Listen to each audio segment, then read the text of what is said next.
Today I'm going to be watching this video. It's called How Rich Is Norway. Now, of course, I'm from the UK, I'm from Scotland, so I know of Norway's wealth. I know it's a wealthy country. I know the people of the country have a great quality of life. One of the big factors, I guess, is oil and how well the sovereign fund is managed in Norway with regards to the profits from oil. And it's something I'm a bit jealous of, being from Scotland, knowing that we kind of share that similar oil fields, and our oil money goes through the British government, and we don't really have that same level, or nowhere near that same level of wealth. But I'm just interested to know more about Norway as a country and how rich it is. If you're from Norway, tell me what you think about this.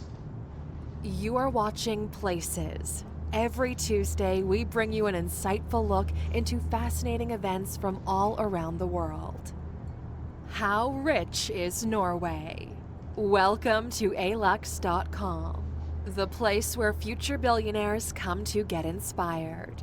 Hello, Aluxers, and welcome back for another exciting original video brought to you by our team here at alux.com. Tell me again, I can't remember where this is. Tell me where this is. This has got to be one of the most picturesque, scenic places in the world. Absolutely magnificent. Tell me if you've been here before. What's it like to be there in person? Norway is a fascinating country for many reasons. It's freezing cold, they have some of the highest tax rates in the world, and the cost of living is also sky high. Yet Norway has been consistently recognized as one of the best places to live for many years. What's their secret? Well, the wealth of the nation plays no small part in the happiness of its people, and today we're going to explore just how rich Norway really is. But first, let's cover the basics. Background. The Kingdom of Norway is located in northwestern Europe and is bordered by Sweden, Finland, and Russia. Norway has 63,000 miles of coastline, which is the second most in the world behind Canada. Wow. Norway is a constitutional monarchy that functions as a highly developed democracy. Harald V of the House of Glucksburg has been king since 1991.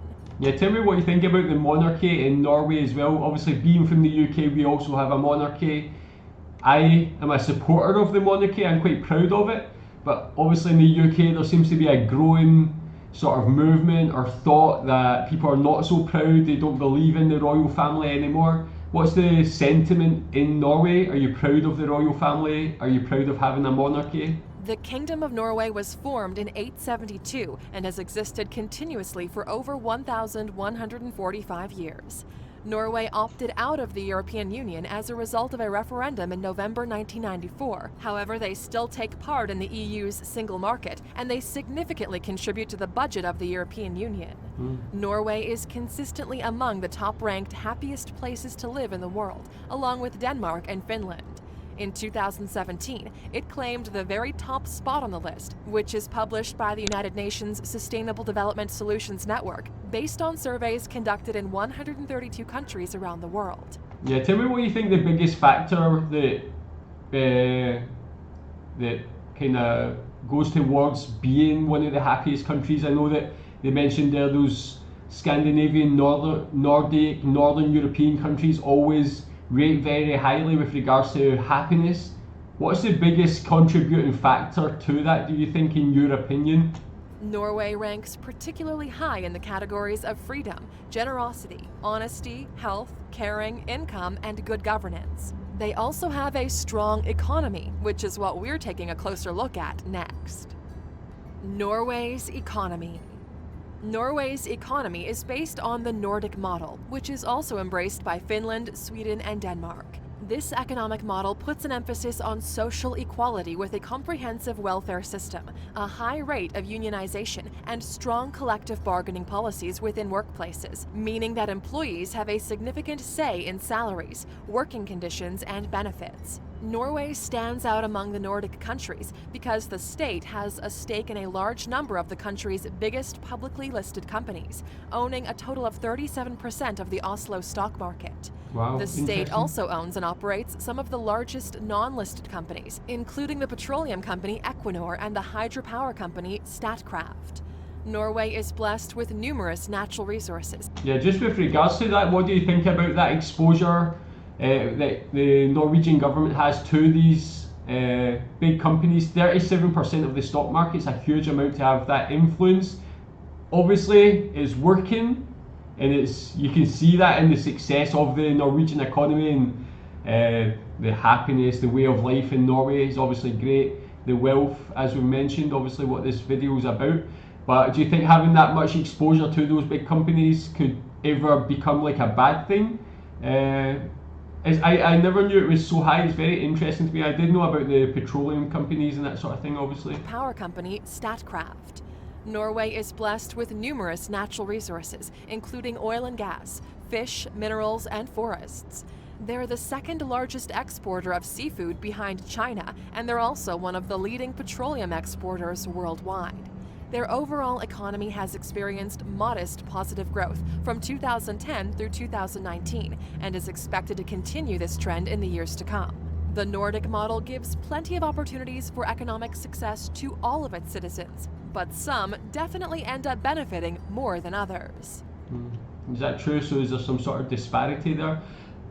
As I mentioned, being from Scotland, if we ever gain independence, and I'm not somebody who's really for or against independence, I just don't believe the political party in Scotland are the right people to manage that independence. But if we ever got independence from UK, can we become part of the Nordic countries? Can we follow this model? It's such a successful model. I don't see why other countries don't implement a similar system. Individual wealth. The success here. Norway comes in at number 25 on Forbes' list of the countries with the most billionaires. Out of the 5.3 million people that live in the country, there are 15 billionaires. The richest person that lives in Norway is Odd Reitan, with a net worth of $6.1 billion. He's a self-made billionaire who owns one of the largest chains of grocery stores in Norway. Cool, yeah, and I've asked before, but what do people think of Odd Reitan? Is he got a good reputation within Norway? Sometimes you find that the richest person in a country, when you look at like America, you see like Elon Musk, he has a very negative reputation, although his companies are doing very well and so on. But people always seem to, I don't know if it's envy or they don't seem to like billionaires. But what about Odd Reitan? Does he give back to Norway? Is he got a good reputation? As of 2019, there are approximately 46.8 million millionaires in the world. About 163,000 of these millionaires live in Norway. That's about 1 in every 287 people. But beyond the millionaires and billionaires, Norway is the only major Western economy where younger generations are increasing their wealth, with millennials seeing a 13% increase in disposable income in 2018. Wow. In just about every other major Western economy, millennials are not doing as well financially as the generations that came before them. Yeah, tell me if you're a millennial, does that ring true to you? Have you seen that growth in your wealth? How do you feel about that? Is this really like a fair reflection? And I don't know if this was before COVID, after COVID, has that changed at all? The average monthly salary is around $8,000 US, although salaries, of course, vary significantly from job to job, and a large percentage of salaries go to taxes, which brings us to our next topic. Is that true? Is it really the average figure is 8,000? I think in the UK, it's probably about 3,000, something like that, maybe even less. It's very low, and that's including London. When you take London out of the equation, it brings the average down even further. But yeah, of course I know that Norway's a wealthy country, but this seems like really high. I guess obviously the cost of living is in line with this, but it's still a really amazing amount. It must be quite an enjoyable place to work when you have that much money. Taxes and the welfare state. The term welfare state may create a negative perception of a lazy workforce and free handouts from the government, but this is not the case for Norway. Their welfare system maximizes labor force participation, supports gender equality, and promotes income redistribution. It also encourages innovation by providing a social safety net for those who start businesses. In 2018, single Norwegian citizens with no children paid a personal income tax rate of 38.52%, while married couples with 2 children paid a tax rate of 23%. That is a very intelligent, way to structure that, actually. I mean, When you see the 38%, I think that's very, very high. That would be one of the highest bands in the UK. But when you see like all the things, the healthcare, the education, just the quality of life you get in Norway, it's definitely worth paying that more, especially with that higher average salary. But the fact it can change to lower when you've got more responsibilities with children and things, I think that's very clever. The fifth highest tax rate for this category worldwide. There's also a 25% value-added tax for most goods and services. These factors combined give Norway one of the highest cost of living rates worldwide. In fact, it's the fourth most expensive country to live in behind the Cayman Islands, Bermuda, and Switzerland. However, most Norwegians will tell you that these taxes feel more like an investment than a burden. In return for paying high taxes, Norwegians receive free healthcare, free education up to and including university tuition, subsidized childcare, extended parental leave paid at 80% of the normal salary, paid sick and personal leave, substantial unemployment insurance, and retirement benefits. But if Norway is paying out all of these benefits, how much money is left over? For that, let's get to the question of the hour. Yeah, so tell me, are you happy to pay so much tax to get all those benefits? I would imagine it's overwhelmingly yes would be the answer. Is there anybody that would rather pay lower taxes and just not have that great service? But so much benefits, it really seems like almost like a utopian country. How rich is Norway? In order to understand just how wealthy Norway is, let's start with the gross national product. Norway's nominal GDP in 2018 was just over $434 billion.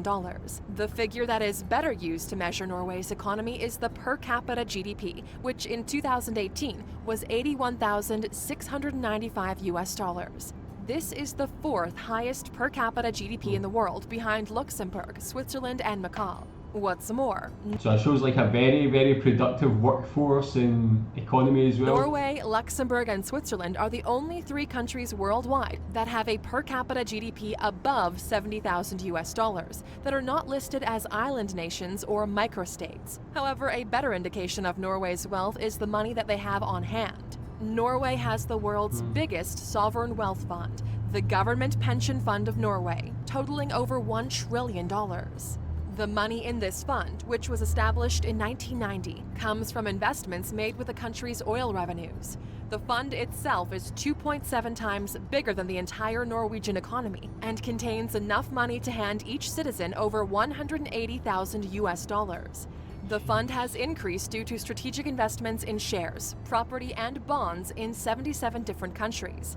So who manages that? Who manages that? Is it a certain department within the government? How do you feel about how it's managed? It clearly is very prosperous and getting like high growth. It's amazing. Like I feel like it's very unique to Norway to have that pension fund and for it be so successful. It's almost like you see in these like also Middle Eastern countries and stuff, but also the quality of life in Norway is just so much higher than those other countries as well.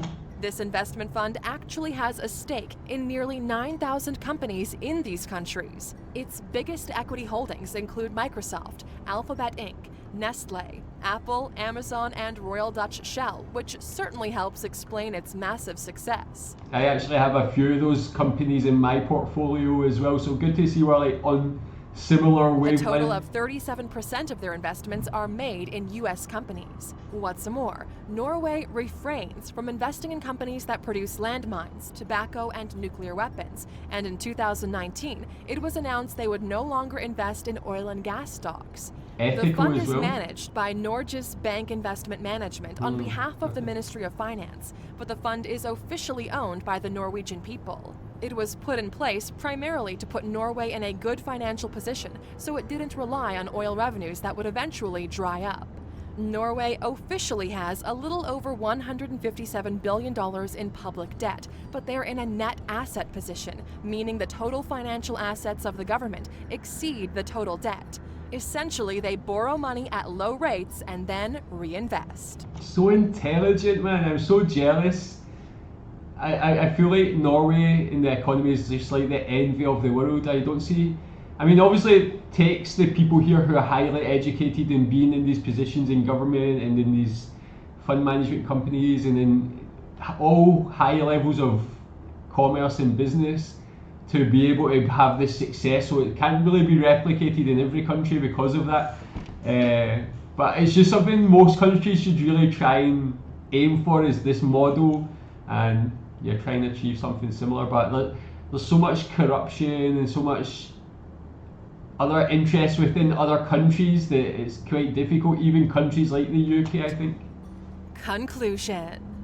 Norway has secured its position as one of the richest countries in the world thanks in part to its high tax rates, strong economic model, and bountiful natural resources. However, the main factor in its wealth accumulation has been the strategic investment of oil revenues, which is providing economic security for many years to come, even after all the oil is depleted.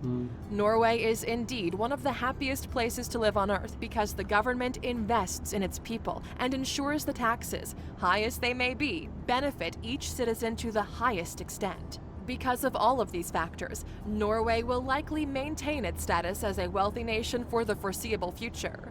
And Luxers, if you're interested in learning some more about this fascinating country, check out our video, The 15 Things You Didn't Know About Norway, by clicking. Yeah, so that was really interesting.